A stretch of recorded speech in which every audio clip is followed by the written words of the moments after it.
सुप्रभात बच्चों, कैसे हैं आप लोग। आशा करती हूँ कि आप सभी बच्चे घर पर स्वस्थ व सुरक्षित होंगे और साथ ही अपनी पढ़ाई भी कर रहे होंगे। बच्चों, आज हम हिंदी व्याकरण का पाठ 17 कारक पढ़ेंगे। आज का हमारा पाठ है पाठ 17 कारक। यह पाठ कक्षा 7 के छात्रों के लिए है। तो बच्चों, आज हम कारक का अध्ययन करेंगे।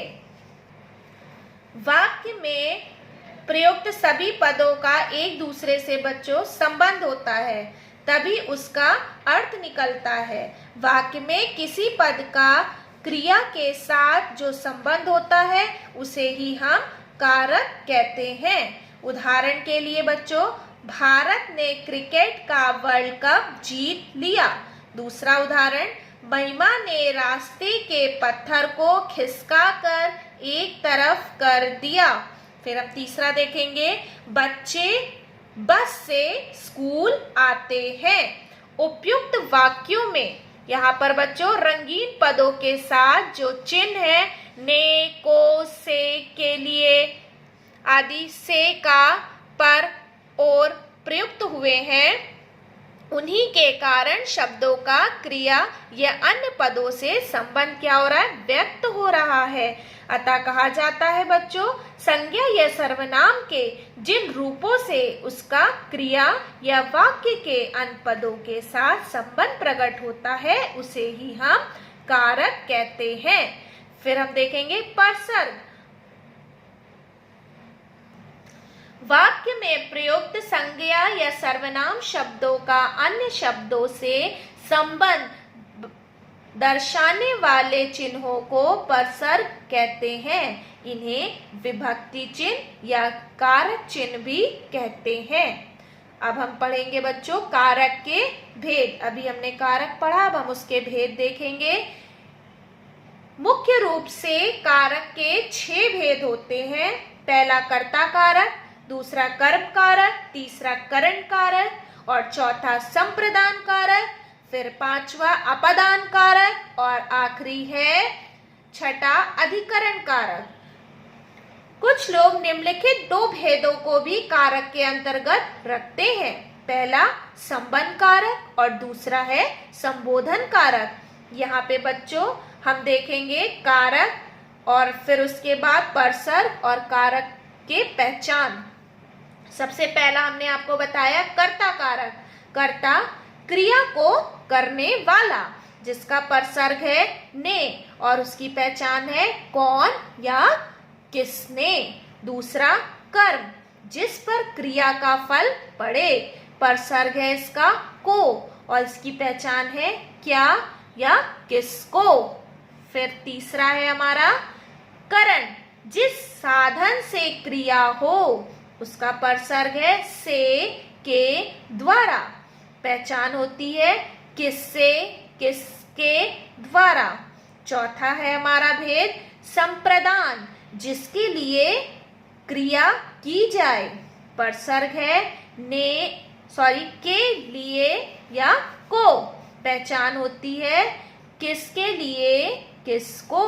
और पांचवा है अपदान, जिसका अर्थ है अलग होने के अर्थ में, परसर्ग है से।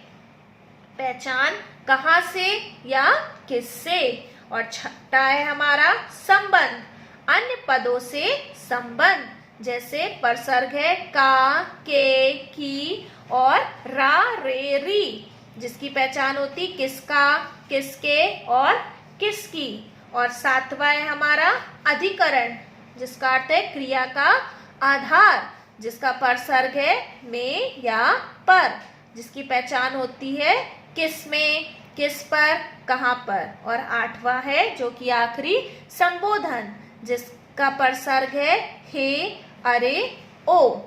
तो बच्चों सबसे पहले हम देखेंगे कर्ता कारक। प्रत्येक क्रिया के साथ कर्ता अवश्य होता है, क्योंकि बिना कर्ता के क्रिया हो ही नहीं सकती। कर्ता प्रायः कोई मनुष्य या प्राणी होता है। जैसे पिताजी ने दुकान से पुस्तकें खरीदी। दूसरा उदाहरण, कुत्ता भौंक रहा है। और तीसरा, लड़का गेंद खेल रहा है। क्रिया के करने वाले को कर्ता कहते हैं। वाक्य में संज्ञा या सर्वनाम शब्द के जिस रूप से क्रिया के करने वाले का बोध हो उसे कर्ता कारक कहते हैं। इसका परसर्ग ने है। अब हम देखेंगे बच्चों कर्म कारक। कर्म कारक हमारा दूसरा भेद है। उदाहरण के लिए बच्चों, जैसे राकेश दूध पी रहा है।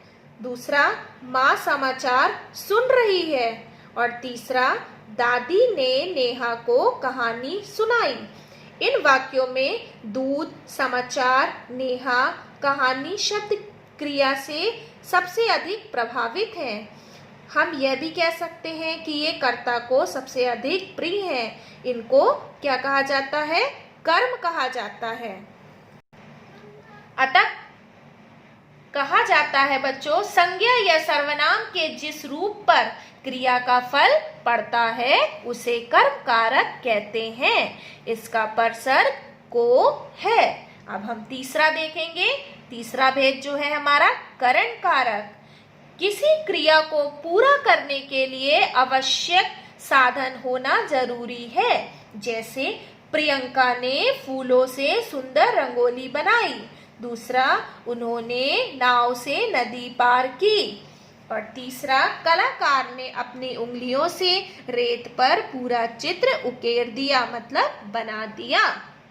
यहाँ पर बच्चों रंगोली बनाने के लिए फूल, नदी पार करने के लिए और नाव और रेत पर चित्र उकारने के लिए उंगलियों का प्रयोग जरूरी है। कार्य करने के लिए यही साधन क्या कहलाते हैं? करण कारक कहलाते हैं, क्योंकि इन साधनों के द्वारा वाक्य क्या हो रहा है? पूरा हो रहा है। इन्हें परसर्ग से के द्वारा है। अतः कहा जाता है कि कर्ता जिस साधन से की सहायता से कार्य को पूरा करता है उसे हम करण कारक कहते हैं। अब चौथा देखेंगे हम संप्रदान कारक। संप्रदान कारक अर्थ देने के अर्थ में संप्रदान कारक होता है। किसमें? देने के अर्थ में। जैसे वंशिका ने अपने भाई के लिए सुंदर सी राखी खरीदी। दूसरा उदाहरण, नेताजी ने गरीबों को कंबल बांटे। पिताजी ने मुझे या मुझको नया बस्ता खरीद कर दिया। यहाँ पे क्या बता रहा है? देने को। उपयुक्त वाक्यों में भाई, गरीबों और मुझे, मुझको क्रमशः राखी, कंबल, बस्ता क्या है? दिए गए हैं। इसलिए ये संप्रदान कारक के उदाहरण हैं। जैसे कहा जाता है, जब किसी को कोई वस्तु सदैव के लिए, हमेशा के लिए दी जाती है तो जिसको वस्तु दी जाती है उसे संप्रदान कारक कहते हैं। संप्रदान कारक के परसर्ग हैं के, लिए या को। अब हम पांचवा देखेंगे भेद, अपादान कारक। अपादान का अर्थ होता है बच्चों जहां से कोई पदार्थ अलग हो, जैसे या कोई चीज, जैसे गंगा हिमालय से निकलती है। दूसरा, करण साइकिल से गिर गया। तीसरा, डाली से सारी चिड़िया उड़ गई। यहाँ पर बच्चों वाक्यों में हिमालय से और साइकिल से, डाली से क्रमशः गंगा, करण और चिड़िया अलग हो रहे हैं। यहाँ अलग होना ही अपादान कारक है। इसलिए कहा जाता है कि जिससे कोई वस्तु अलग होती है वह अपादान कारक है। इसका परसर्ग से है। अब हम देखेंगे छठवां भेद, संबंध कारक। संबंध कारक क्या होता है बच्चों? सबसे पहले दूसरे कारकों को छोड़कर संज्ञा और सर्वनाम शब्दों का जो पारस्परिक संबंध है उसे संबंध कारक कहते हैं। संबंध कारक के परसर्ग हैं का, के, की, रा, रे, री आदि। यहाँ पे हम उदाहरण में देखेंगे, यह तुम्हारी घड़ी है। दूसरा, मनीष ने कबीर की पतंग काट दी। तीसरा उदाहरण, वह मेरी नानी का घर है। इन वाक्यों में बच्चों तुम का घड़ी से, कबीर का पतंग से और मैं का नानी से तथा नानी का घर से संबंध प्रकट हो रहा है। यही संबंध संबंध कारक है। जैसा कि मैंने आपको बताया कि दूसरे कारकों को छोड़कर संज्ञा और सर्वनाम शब्दों का जो पारस्परिक संबंध है उसे ही हम संबंध कारक कहते हैं। 7वां भेद है हमारा अधिकरण कारक। अधिकरण कारक क्या है? क्रिया के आधार को अधिकरण कारक कहते हैं। अधिकरण कारक के परसर्ग है में या पर। यहाँ पे बच्चों उदाहरण के लिए यह पुस्तक मेज पर रख दो। दूसरा, मैंने पलंग पर चादर बिछा दी है। और तीसरा, दादाजी कमरे में सो रहे हैं। इन वाक्यों में रंगीन पदों से क्रिया के आधार का यानी क्रिया कहाँ हो रही है का पता चलता है। क्रिया का यही आधार अधिकरण कारक कहलाता है। जैसे कि बच्चों यहाँ है ना कि यह पुस्तक मेज पर रख दो। ये पुस्तक को कहाँ रख दो? मेज पर। तो क्रिया के आधार को हम अधिकरण कारक कहते हैं। अब हमारा है 8वां भेद संबोधन कारक। संबोधन कारक क्या है? जिन शब्दों से किसी को पुकारा या संबोधित किया जाता है उसे संबोधन कारक कहते हैं। संबोधन कारक के परसर्ग है हे या अरे विस्मयादिबोधक का चिन्ह। उदाहरण के लिए बच्चों देखेंगे, हे प्रभु विस्मयादिबोधक का चिन्ह हमारी रक्षा करना। दूसरा, अरे मोहन विस्मयादिबोधक का चिन्ह इस समय कहाँ जा रहे हो। या अरे विस्मयादिबोधक का चिन्ह तुमने तो कमाल कर दिया। यहाँ पर बच्चों वाक्यों में रंगीन शब्दों द्वारा किसी को पुकारा या संबोधित किया जा रहा है। यहाँ पुकारना या संबोधन ही संबोधन कारक कहलाता है। अतः कहा जाता है कि जिन शब्दों से किसी को पुकारा या संबोधित किया जाए उसे संबोधन कारक कहते हैं। संबोधन कारक के परसर्ग हैं हे या अरे। तो बच्चों हम एक बार फिर से इस पाठ को दोहराएंगे। कारक संज्ञा या सर्वनाम शब्दों का वह रूप है जिससे उसका संबंध क्रिया या अन्य पदों से जाना जाए। कारक के 8 भेद हैं। कर्ता, कर्म, करण, संप्रदान, आपादान, संबंध, अधिकरण और संबोधन।